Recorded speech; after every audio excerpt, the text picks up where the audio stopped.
ఈశ్వరరావు గారు బయటకు వెళ్ళిపోయినారు. ఆ తర్వాత రాష్ట్రంలో వాతావరణం బిల్డ్ అయిపోయింది. వారిని వదులుకున్నది బీఆర్ఎస్ పార్టీ.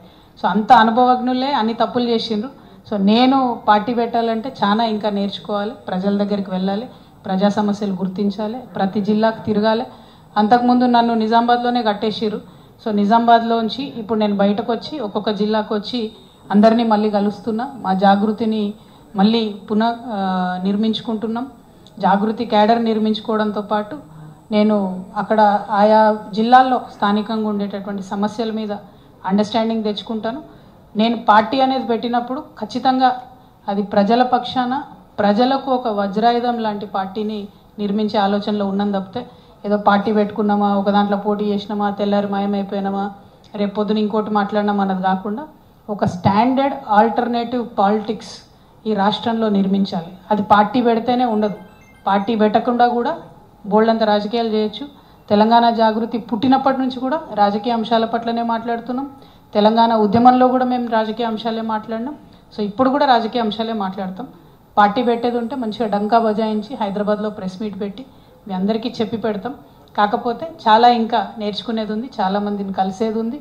ఇప్పుడు ఉండేటటువంటి ప్రభుత్వాలు, అది కేంద్ర రాష్ట్ర ప్రభుత్వాల మీద ఒత్తిడి పెంచేది ఉంది కాబట్టి ఆ పనిలో ప్రస్తుతానికి బిజీగా ఉన్నాం. ఆ పని కొనసాగిస్తాం.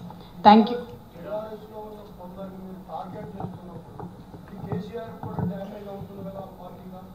బీఆర్ఎస్ పార్టీతో నాకేం సంబంధం అన్న? బీఆర్ఎస్ పార్టీలోకి వెళ్ళి నన్ను సస్పెండ్ చేసిండ్రు.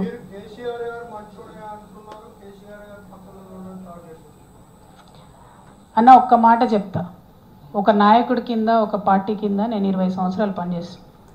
బయటకు వచ్చి ఆ నాయకుడు మంచివాడు కాదని చెప్పే అంత నీచమైన సంస్కృతి ఎవరికి ఉండకూడదు. పార్టీలోంచి నీ అంతటి నువ్వు వెళ్ళిపోయినా నోరు మూసుకొని ఉండాలి. ఎందుకంటే ఆ పార్టీలో మీరు చాలా రోజులు పనిచేశారు కాబట్టి. కానీ నా అంతటి నేను రాలే బయటికి, నన్ను బయటకు వేసిర్రు. నన్ను బయటకు వేయడంలో కొంతమంది కుట్ర చేసిర్రు, అది వాస్తవం. సో నా మీద ఎవరైతే కుట్ర చేశారో వాళ్ళ మీద ఖచ్చితంగా నేను మాట్లాడతా కదన్న. అది పాలిటిక్స్ కాదు. పెద్ద నాయకుడు కేసీఆర్ గారు, వారు లేకపోతే తెలంగాణ వచ్చేదే కాదు. వారు వచ్చారు కాబట్టి ఇవాళ ఖమ్మం టౌన్ డెవలప్ అయిందంటే అది 101% కేసీఆర్ గారు చొరవని, అది మీకు కూడా తెలుసు. ఖమ్మం టౌన్ ఇవాళ ఎక్కడికి పోయినా అద్భుతంగా హైదరాబాద్లో కనబడుతుంది. వెడల్పు రోడ్లు, పెద్ద బిజినెస్ సెంటర్లు వచ్చినాయంటే కేవలం బీఆర్ఎస్ పాలన వల్లనే వచ్చింది. అది కేసీఆర్ గారి ఆలోచన వల్ల మాత్రమే వచ్చింది. సో కేసీఆర్ గారు నేనేమనట్లే, ఎందుకేమనట్లే, ఆయన ఇట్లాంటి చిన్న చిన్న విషయాలు పట్టించుకోడు. కాకపోతే నన్ను కుట్ర చేసి నా కుటుంబానికి, నా పార్టీకి కాకుండా చేసిన వాళ్ళని డెఫినెట్గా అంటా కదన్న. మీరున్న అంటారు నా ప్లేస్లో, అనరా చెప్పు, నేను మనిషినే కదా. కాబట్టి అంతే తప్పితే అది కూడా నేను ఒకటి మళ్ళీ గుర్తుపెట్టుకున్నాను, నేను ఎక్కడ కూడా వితౌట్ ప్రూఫ్ ఎవరి మీద కూడా అలిగేషన్ చేయను. నా జీవితంలో చేయలేదు, చేయను. సో రేపైనా సరే ఎవరి మీద మాట్లాడినా సరే ఖచ్చితంగా ప్రూఫ్తోనే మాట్లాడతాను. ఇప్పుడు నేనేం చెప్పా, తుమ్మల నాగేశ్వరరావు గారు లాంటి పెద్ద నాయకుడిని వదులుకోవడం 101% బీఆర్ఎస్ పార్టీ చేసిన మిస్టేక్. దానివల్ల 2 నష్టాలు జరిగినాయి పార్టీకి. ఒక వాతావరణం ఏర్పడింది రాష్ట్ర వ్యాప్తంగా, ఇది అందరు పెద్ద నాయకులు వెళ్ళిపోతున్నారు అనేటటువంటి, అది కరెక్ట్ కాదు కదా. అంత ఎక్స్పీరియన్స్ ఉన్న వాళ్ళు ఎక్కడ దొరుకుతారు? ఉన్నప్పుడు వాళ్ళని కాపాడుకోగలగాలి. సో ఇప్పుడు నన్ను 20 ఏళ్ళు పనిచేసి నన్ను బయటకు పంపించారు. సో అదే పార్టీలో ఉన్న వాళ్ళు ఆలోచించారా అన్న, వాళ్ళ బిడ్డనే బయటకు పంపించారు, మా సంగతి ఏంది అనుకోరా? అనుకుంటారు కదా. సమయం సందర్భం వచ్చినప్పుడు ఎగ్జిబిట్ చేస్తారు ఎవరన్నా కూడా. ఇప్పుడు ఇమీడియట్గా రేపు తెల్లారికల్లా రిజల్ట్ తెలియదు. మొన్న జూబ్లీహిల్స్లో తెలిసింది ఏమైంది, ఎందుకు జరగలేదు? మరి ఇంత వ్యతిరేకత ఉంది కాంగ్రెస్ పార్టీ అంటే. ఏ ఊర్లకు పోయినా కూడా నోరు తెరిస్తే ఫస్ట్ లకారంతో స్టార్ట్ చేసి తిడుతున్నారు. అయినా ఎట్లా గెలుస్తుందన్న జూబ్లీహిల్స్లో అన్ని వేల మెజార్టీతో? సో ప్రతిపక్షాలు, BJP utter flop, failure, BRS not up to the mark. కాబట్టి దాన్ని ఇంప్రూవ్ చేసుకోవాలి. ప్రతిపక్షం లేనటువంటి ఏ రాష్ట్రం కూడా బాగుపడలేదు. ఈ దేశంలో కూడా ఇవాళ వెనకడుగేస్తున్నాం మనం. అమెరికా లాంటి దేశాలు ఇష్టం వచ్చినట్టు వీసాలు క్లోజ్ చేయడం పెంచుతున్నాయంటే ఈ దేశంలో ప్రతిపక్షం లేదు కాబట్టి బీజేపీ ఏది చేసినా నడుస్తుంది. కాంగ్రెస్ ప్రతిపక్షంగా దేశంలో ఫెయిల్ అయింది. ఇక్కడ బీఆర్ఎస్, బీజేపీ ఫెయిల్ అయినాయి ప్రతిపక్షంగా. బీహార్లోనేమో ఘోరంగా ఓడిపోతుంది కాంగ్రెస్, ఇక్కడనేమో 25,000 మెజార్టీతో గెలుస్తుంది. How is it possible? అంటే ప్రతిపక్షాలు ఫెయిల్ చేస్తున్నాయి ప్రజల్ని.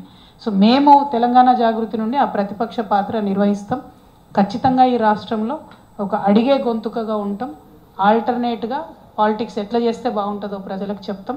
మహిళా నాయకత్వాన్ని పెంపొందిస్తాం, యువకుల నాయకత్వాన్ని ప్రోత్సహిస్తాం.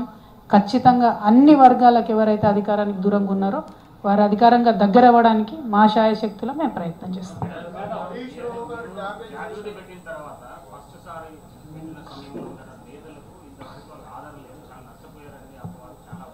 ఎన్ని సంవత్సరాలు బీఆర్ఎస్ ప్రభుత్వ హయాంలో మీరు ఎంపీ ఉన్న సమయంలో కూడా కనీసం వాళ్ళని దగ్గర తీయలేదు, కనీసం పాత తరం జాగ్రత్త నిధులు పట్టించుకోలేదు, ఆర్థిక నష్టపోయారు. వాళ్ళకి దగ్గర తీసే అవకాశం ఉందా?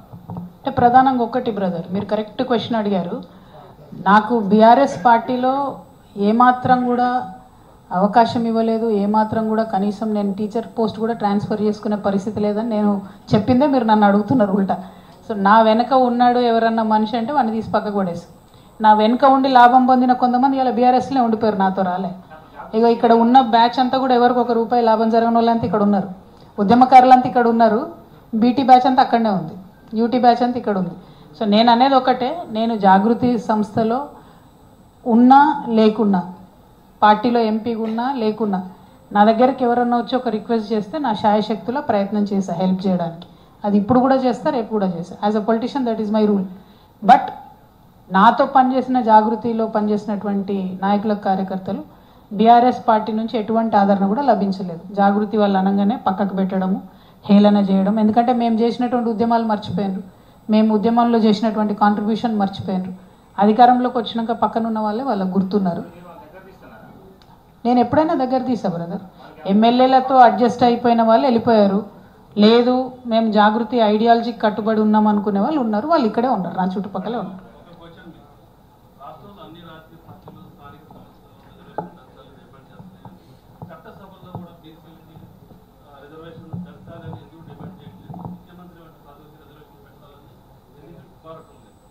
నేను ఫస్ట్ నుంచి చెప్తూ వచ్చాను, నా కమిట్మెంట్ మహిళలకు చట్టసభల్లో రిజర్వేషన్ రావాలి. ఆ బిల్లు కోసం కొట్లాడిన సమయంలోనే బీసీలకు చట్టసభల్లో రిజర్వేషన్ రావాలనే కమిట్మెంట్ మేము తీసుకున్నాం, ఓపెన్ డిక్లేర్ చేసాం అది మేము. అందులో భాగంగా ఇది మొదటి స్టెప్. స్థానిక సంస్థలలో ఒక సెక్యూరిటీ, ఒక కాన్స్టిట్యూషనల్ ప్రొటెక్షన్ బీసీలకు వస్తే ఖచ్చితంగా రేపు పొద్దున అది చట్టసభలకు రిఫ్లెక్ట్ అవుతుంది. సో చట్టసభల్లో డైరెక్ట్గా ఒకేసారి మనం అడిగితే ప్రాతిపదిక ఏది అంటారు. ఎందుకంటే ఒక బేసిక్ లోపం ఏముందంటే బీసీలకు సంబంధించి మన రాజ్యాంగంలో బ్యాక్వర్డ్ క్లాసెస్ అన్నారు, బ్యాక్వర్డ్ కాస్ట్ అనలేదు.